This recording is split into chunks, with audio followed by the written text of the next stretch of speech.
Hello, and welcome to the fifth edition of Artists About Artists, presented by Susan Eley Fine Art. I'm Rachel Burgess, and today I'll have the pleasure of speaking with artist Karin Bruckner about her work. Karin's work is informed by her background in architecture, as well as by her love of process, particularly printmaking. Today, we'll discuss how she's arrived at her unique, constantly evolving style. Hello, Karin. Hi, hello, Rachel. It's very good to talk to you today. You too. Karin, before we look at some of your pieces, could you tell us a little bit about your background? For instance, how did you transition from architecture into art, and how did you arrive at printmaking and at Monotype in particular? Um, it's kind of, I would say there was never really a distinction in my mind. I've always been an artist. So architecture at some point in my life was actually a cop-out because I couldn't face the life of an artist because, my family would have literally killed me if I decided I'll become an artist. How are you going to make a living? So I thought architecture, what a perfect compromise. And I was also interested in making my environment a better place. But ultimately, I've always been an artist. I've always been drawing and recording my surroundings and playing with colors and shapes from way back I can remember.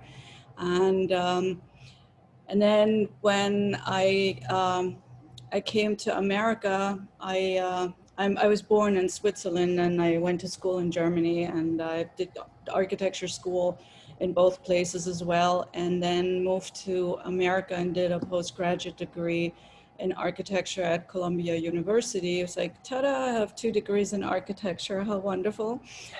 And then of course I decided to have children, and not growing up with a family of my own, I decided that I needed to be there for my kids. And that was the time when I transitioned back to art, because architecture is a profession that's really hard to jive with Sure.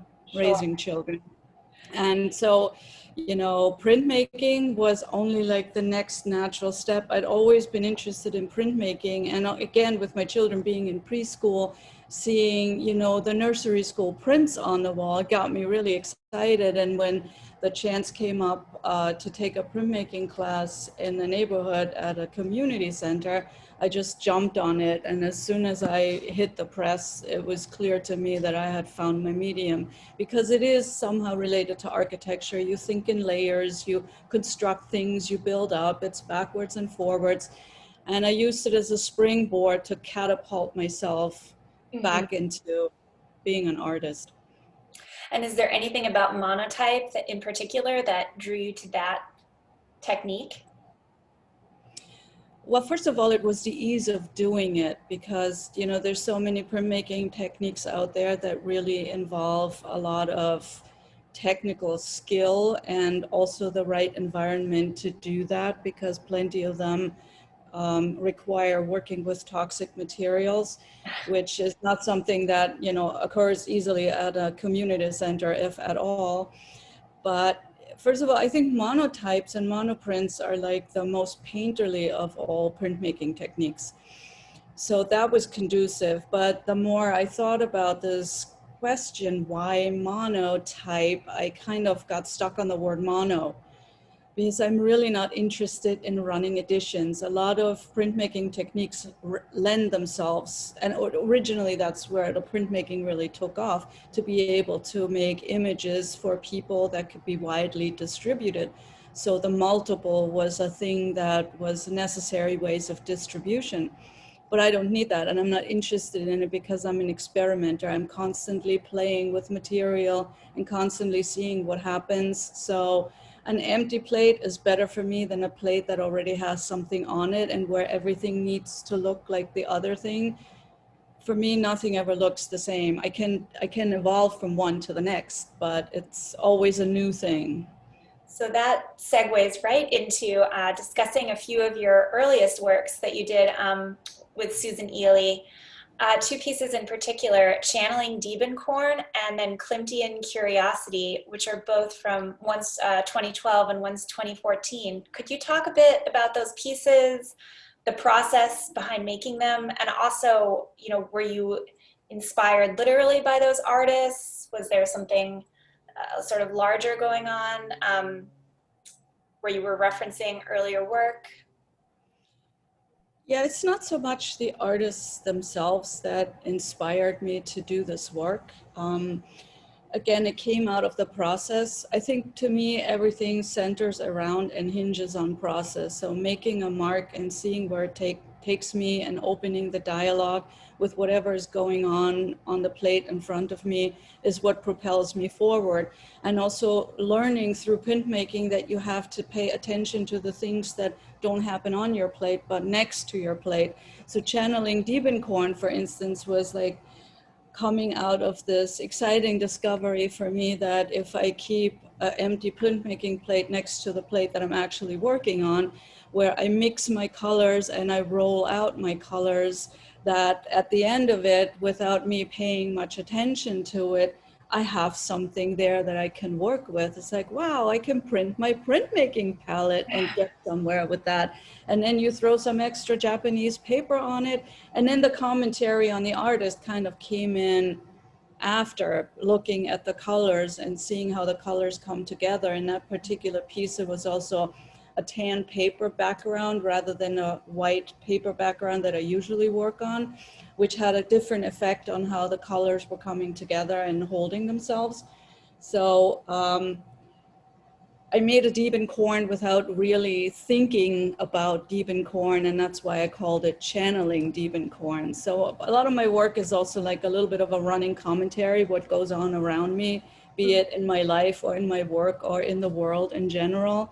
And the same as with the Klimtian curiosity, because I made the piece first and saw where that took me, and it kind of had this Art Deco Vienna secession feel about it. It kind of reminded me of a cabinet of curiosities with the colors and the way the elements, again, a discovery I made, I can work with my broken plates, but because every plastic plate only lives so long. And so I applied the ink to the broken plates and used the plates as shapes and printed with them. And the way it all came together with that gold Japanese paper circle in the middle made it look like a piece of furniture, you know, the cabinet. But the coloring and the sensitivity, which has a slightly Japanese thing to it, reminded me of Klimt. And the commentary on Klimt there is that I'm very fond of Klimt and Schiele, but Schiele is my real hero because of his line quality and everything. And Klimt was always a little bit more decorative to me. So this is a piece that plays off more of the decorative language of the Japanese, you know, Art Deco background. And that's where the name came from. So it's not just referencing the artist, but it's also kind of slyly commenting on them in one way or another. So it seems as though from there you've only expanded your use of sort of mixed media materials in your work, and this sense of leaving room for happy accidents to occur. And you know, I'd love to talk about a work from a few years ago now, Chrysanthemum Fuzz from 2017, where it seems like you can see all these things really coming into play. And I'd love to hear about the process of making this piece. And also, do you ever feel any fear when you're just adding these new ingredients to your work? And, you know, it's, as you said, a monotype. Is it going to work out? How do you conquer that? All the time. I'm filled with fear. We all have that, but you know, I feel in the end, you, as I teach printmaking too, and I remember one of my students saying to me at some point, "It's like, what's there to be afraid of? It's just a piece of paper." And I was like, "Yep, there you have it." You know, and if you don't allow yourself to go with it, then, or if you're afraid of a piece of paper, how are you ever not going to be afraid of all those things out there that it's really worth it to be afraid of? And you don't progress if you don't walk into the fear. And I think that's the curiosity. The curiosity can kill the cat, but I'm so excited about the things that I find on a daily basis, be it in nature or on the street or in the art supply shop or on the floor in the mixed media room. all of this stuff speaks to me and it says to me, do something with me. And I think that because it's a more playful approach takes away the fear, because no kid is afraid, or not often afraid to play with another kid, because the excitement of engaging with the other and seeing where it takes you overtakes the fear that you could have had of anything that happens. That's such a great metaphor for that process. Can you describe some of the things you've used in this piece, or Yeah. in other mixed media pieces like it? Yes, so a big part of this piece, since I'm an architect, you know, I'm used to working with materials. I like looking at materials. I like to get a sense for the material. And so using actual material in the printmaking process for me is one of the most exciting parts. Because if you run a material through the printmaking press, you almost get a photographic image of that piece on the other side without it being a photograph. It is really it's a transfer of ink onto paper. It's not capturing an image in a chemical solution. So I think that was one of the first things that really captured me about this process. And then when I find interesting materials, I go for them. In this case, I was playing with vinyl placemats that I had around the house. And I was experimenting with it on another piece where I needed something to pull things together and make it work. And then I started working with those mats, and they take the ink so beautifully and so evenly that, you know, when you run them through the press, you get that beautiful texture, you get the beautiful outlines, and you get the embossing. So already in the 2D element, you have a 3D element included. And again, as an architect, you know, the next step into the 3D is always there, because even if you just have a flat piece of paper, you have several things. You have on the paper, you have in the paper, you have through the paper, you have behind the paper, and you can employ all of these different kinds of strata in your work without even going to too three-dimensional. So in this piece, for instance, the placemat is the first element that provides a 3D effect. But whenever you run something through the press, you have the impression of the thing on the plate that will not leave an embossing, but provides you an image. So it's a positive, negative. It's also an architectural thing, the figure ground, you know, that the black and the white, or the color and the non-color, that plays into this. But then you have that, but then you can go back in. And I think that maybe is the most daring step in the whole process, because if you're working in a technique, you want to stay true to the technique and stay pure to it. So that is really the moment where you have to take a deep breath and say, okay, I'm leaving that realm now. This is not a pure print anymore. I am going to punch holes in that paper. I am going to color that paper. I'm going in with other materials. In this case, I applied gold leaf in the empty spaces of the placemat to accentuate the center of what looked like a chrysanthemum. And then I had some wool pieces lying around, and I had experimented with felting just for the fun of it at some point, you know, in a shop, felting into a piece of felt. And then my first thought immediately being, I'm not interested in felting anything, but what about if I take this and felt into the paper? So I came home and I started experimenting with this, and it worked, you know. And yes, I could think of like I'm destroying the paper that way, but if, you know, maybe not. Maybe it brings you into a different realm. So you puncture the paper, but then you cover it up with something else. And that is an element that comes from a completely different world, and adds another texture and another feel to it that you can't get in any other way. And so it goes from one thing to the next. Well, you know, I think that fearlessness is one of the most striking features of your work. And I really enjoyed following you on social media over this past year, you know, during COVID and the political upheavals that happened, because it was really interesting to watch an artist use that fearlessness to approach topics that everyone had a lot of fear about. And you know, even when New York was locked down and you were in your apartment, it looked like you were producing a lot of work in response to all the things that were going on. It would be great if you could talk a little bit about the piece you made that you sort of dedicated to the frontline workers, and referencing PPE, and just, I don't know, I'd love to hear what was going on in your mind as you were making that piece. Yeah, I think you're talking about the piece Nailed It, right? Yes, nailed it. And I think, you know, to me, art is a way of processing whatever goes on, like I referenced earlier. And I mean, what a better opportunity to process, you know, what's going on in your life than what happened in 2020, which kind of knocked us all for a loop.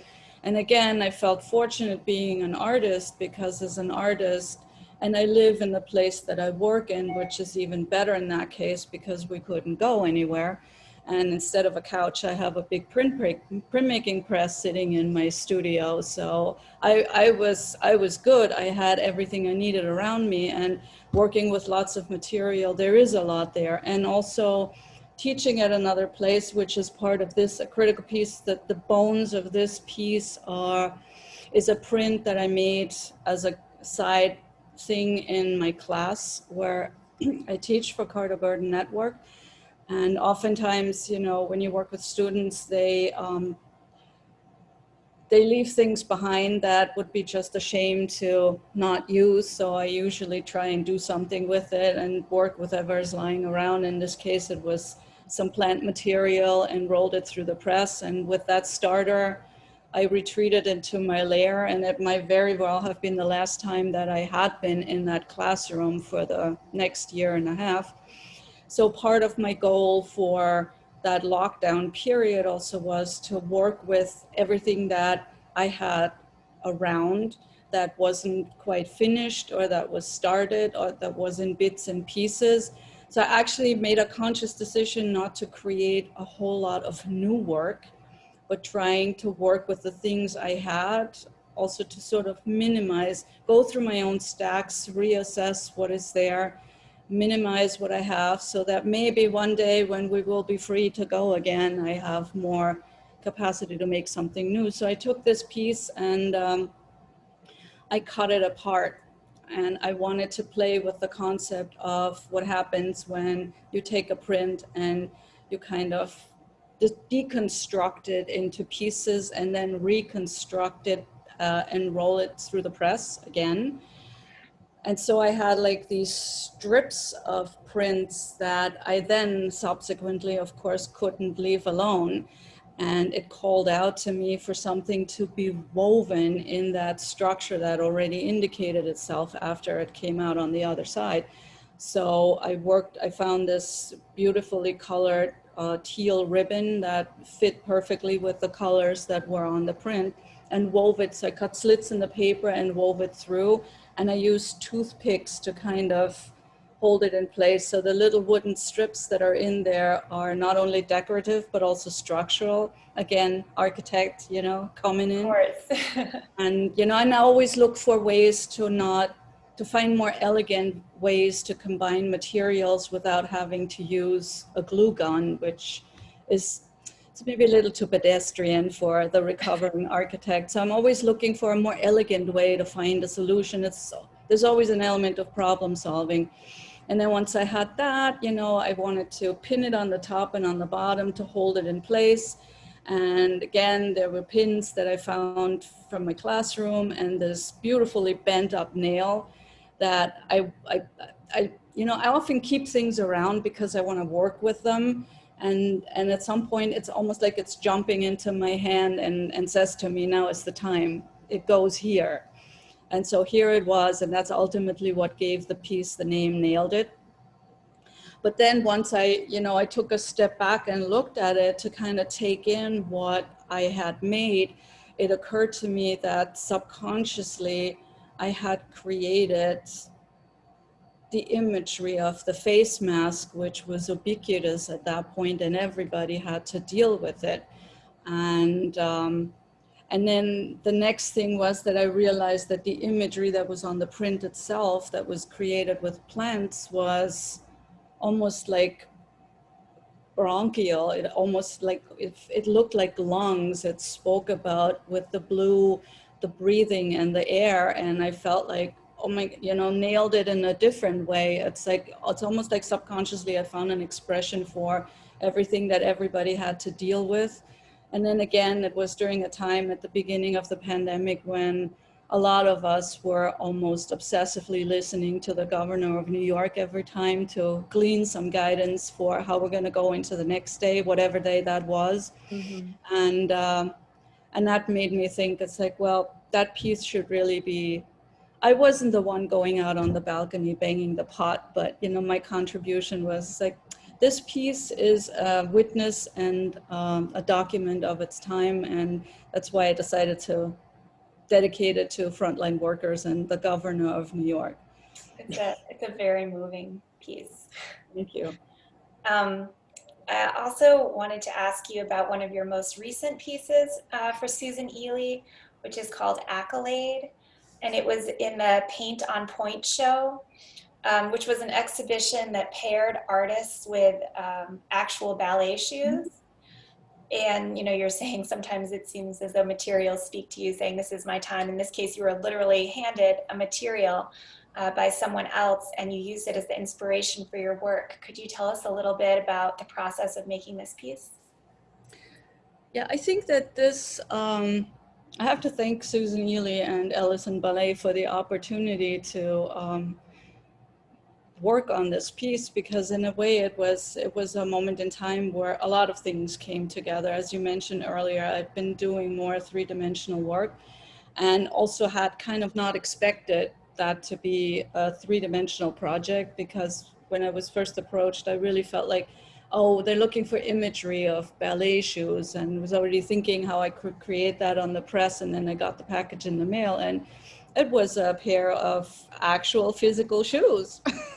So at first I was like, I didn't quite know what to do with this. So I took it by the straps and hung it up right behind me on the mantelpiece and just walked past it for some time, just letting it, absorbing it and getting my gears working, what I could do with this. And at some point looking at it, I saw that those shoes that normally hold feet, they're really made to hold something, and it's a container of sorts. So what if I stick something on the inside, because the rubber strap will hold it? And then I was still thinking in terms of wall piece and maybe just hanging them up by the straps on the wall, and then took it off and experimented with some wire that I had on my work table. Another one of those things, been there forever, and all of a sudden it was their time. And then while I did that, I wrapped the shoes in the rubber straps and I put them on the table, and I discovered that they were standing up on their own. And that was a moment of utter excitement for me, because then I knew it needed to be a sculpture and not something that hangs on the wall. And I think at that moment, the architect came back in. That's the nice thing actually with getting a theme or doing a commission, is that it becomes a project. You're not doing something that sort of accidentally comes out of something else you're doing. And I'm not the kind of person who gets up in the morning and says, today I'm going to do a still life of something. It's just not. I start somewhere and then I end up somewhere, and all along the way is the artistic journey. Mm-hmm. But if you have a given parameter, you need to solve the problem at hand, or at foot in this case. So, at that point I knew I had to go and run with this, and I took the shoes and dipped the shoes in paint. And after I had dipped them and they were drying, I noticed they were slightly leaning to one side, which created another problem, but every problem is also an opportunity. And then I kept working on what I felt needed to be flowers. It needed to be a bouquet. That's why it's called accolades, the end of the performance when the dancers are handed the flowers. I wanted to bring all of that in there. I wanted this to be something that is not just from dance, but also about dance. And then I thought of flowers. The wires that I had loops in them. And as a printmaker, you know that yourself, you have a ton of paper in your studio, things that you just make and they never go anywhere, but you want to use them for something else. And I had a whole bunch prepared. And I thought, well, that's it. I'm going to use those. I'm going to roll them up and stick them through that loop, and they will be the quote unquote abstract flowers. And I cut them and they opened up. So I painted them on the inside and I wetted them before I put them in. Because as a printmaker, you know, you make your paper wet before you work with it because it absorbs stuff better. In this case, it was the architect coming and saying, if you make it wet, it's going to dry. When it dries, expands, and then it sticks solidly into the loop and you don't have to attach it with anything else. But the final and the breakthrough moment was when I gave the whole bunch of flowers a direction, because initially I thought I'll just make an arrangement, like, you know, random. But because, like I said before, the shoes were leaning, I had this instinct of going in the other way. So I decided to bend all the wires in one direction, which gave the whole, at that moment, I thought, this is it. This is the dance. This is the frozen moment of dance. I had this image of a whole group of dancers on the stage, all going like this with their arms to one side. But it's the holding on to that beautiful moment, you know, that you want to keep forever. And there it was right in front of me. And I was thrilled because I never really know where things take me. I sort of have an idea and I work towards it. But in the end, when I finish the conversation with whatever is before me, it's always remarkable to me what happens at the end of the process if only you allow the process to happen and you don't superimpose some kind of fixed idea on top of what you're doing when you get started. Yeah, that seems like the epitome of what you've been describing in your way of working. Mm-hmm. Yeah. Well, that's a very inspirational place to stop. Thank you so much, Karin, for talking to us about your work today. It was a real pleasure. Thank you so much, Rachel. And I really enjoyed your good questions. Just like the question with the monotype, that really brought it home to me that this is why I'm doing this. So thank you for giving me a further insight into my artistic process. Well, thank you It's very a much. pleasure talking to you. Goodbye. Bye.